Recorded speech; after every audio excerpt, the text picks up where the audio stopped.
దేవునికి మహిమ కలుగును గాక. ఈ పరిచర్యను వీక్షిస్తున్న మీ అందరూ కూడా ఆశీర్వదించబడును గాక. ప్రతిరోజు కూడా దేవుని గణపరుస్తూ ఉన్నాం, మహిమకరంగా ఈ సువార్తను ముందుకు తీసుకువెళుతూ ఉన్నాం.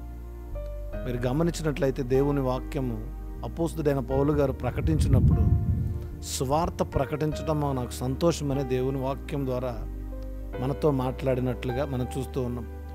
ప్రకటించవలసిన భారము మన పైన ఉంది. దేవుణ్ణి అనేక మందికి తెలియచేయడం మన వంతుగా ఈ వాక్యం చెప్పబడుతుంది.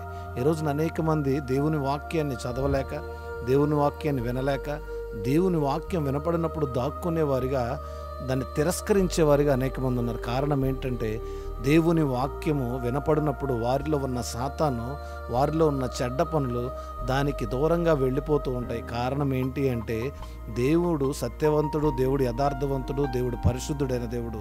ఆ పరిశుద్ధతను ఆ మనిషిని కాపాడడానికి ఎప్పుడైతే ఆ వాక్యం దగ్గరగా వెళుతూ ఉందో, పాపము ఆ శరీరంలో ఉండి మానవుడు ఆ శరీరంలో ఉన్న పాపాన్ని కప్పిపుచ్చుకోవడానికి, లోకానుసారంగా బ్రతకడానికి దేవుని వాక్యమును తిరస్కరించేవాడిగా ఉన్నాడు. దేవుని వాక్యమును చూసి పారిపోయేవాడిగా ఉన్నాడు. ఈరోజున దేవుని వాక్యము మాట్లాడుతూ ఉంది. అపోస్తుడు అయిన పౌలు గారు కొరింథీయులకు రాసిన మొదటి పత్రికలో 9వ అధ్యాయం 16వ వచనంలో, నేను సువార్త ప్రకటించవలసిన భారము నాకుంది. దేవుని పని చేయవలసిన భారం ఉంది. ఈరోజున దేవుని పని చేయడానికి నేను ఎన్నుకున్నాడు. దేవుని పని చేయడంలో నీకు సంతోషం ఉండాలి. దేవుని ద్వారా నువ్వు అనేక మందికి మేలుకరంగా జీవించాలి. చాలాసార్లు పౌలు గారు తన ప్రయాణంలో అనేకసార్లు అలిసిపోయారు, అనేకసార్లు శ్రమపడ్డారు, మరణము కూడా అతన్ని తాకింది. అనేకసార్లు ఆయన ఇబ్బంది పడుతూ ఉన్నప్పుడు కూడా దేవుని కోసం ఆయన పని చేస్తూ ఉన్నాడు. ఆమెన్. ఈ రోజున దేవుని పని చేయడానికి ఉత్సాహభరితులమై ముందుకు వెళ్ళాలి.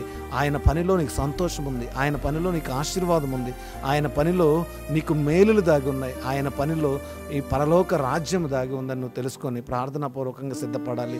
ఆయన మరణము వరకు నేను దేవునితో ఉంటాను, నా ప్రాణం పోయినా సరే, నా ప్రాణం పోయే వరకు నేను దీన్ని ప్రకటిస్తానని ఆయన మాట్లాడుతూ ఉన్నాడు. ఈ వాక్యం అంటుంది, ప్రియులారా, ఇష్టపడి దేవుని వాక్యాన్ని ప్రకటించేవారిగా ఉండాలి. ఇష్టపడి ఎప్పుడైతే దేవుని వాక్యాన్ని నువ్వు ప్రకటించడం మొదలు పెడతావో, దేవుడు నువ్వు ఏ పని అయితే చేస్తూ ఉన్నావో, ఎవరికైతే నువ్వు మేలుకరంగా ఉండాలనుకుంటూ ఉన్నావో వారిని దేవుడు కాపాడడానికి నడిపిస్తూ ఉంటాడు. నీవు కూడా నీ జీవితంలో పౌలు గారి వల్లే ప్రయాసపడి పరిచర్య చేయి. అనేక ఆత్మల భారం దేవుడు నీ ఎదుట ఉంచిన పనిని విజయవంతంగా ముగించగలవు. ఆమెన్. God bless you.